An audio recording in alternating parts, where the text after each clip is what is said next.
Дали биле исправни кочниците, воланот, гумите и останатите делови на автобусот на Durmo Tours, за кого едно од многуте патувања од Скопје кон Гостивар беше последно и заврши трагично кај селото Ласкарци, ќе биде познато од кога ќе заврши неговото вештачење. Тука зад мене, во касарната во Ѓорче Петров, од вчера е автобусот на Durmo Tours, кој излета кај селото Ласкарци. Дали автобусот бил технички исправен? Таму ќе проверуваат професори од Машинскиот факултет.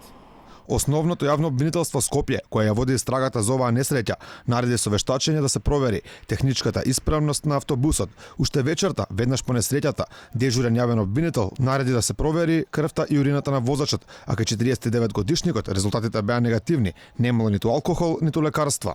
Директорот на инспекторатот за транспорт Руфат Усеини вчера во отворено на Алфа вели дека во истрагата треба се провери и колку часови во текот на денот возачот возел. Според законите, дозволено тој да вози 9 часа дневно со пауза од 45 минути. Овој прекршок може да се открива, пошто секое возило е опремено се дигитален или аналоген тахограф.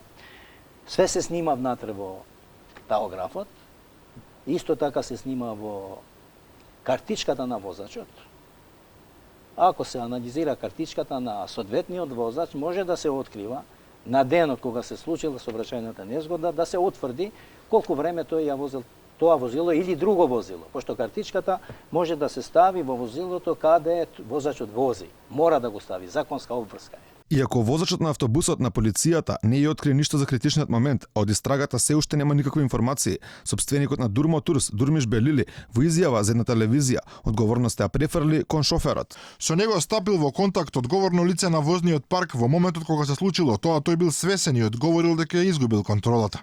И во повторното прашање до него дали контролата над автобусот или самиот, одговорот негов бил дека сам ја изгубил контролата. Веројатно станува збор за некоја здравствена причина. Алфа постави прашање до јавното обвинителство дали има некакви информации од вештачењето на автобусот и до кога истрагата би требало да биде завршена, но одговор се уште не добивме.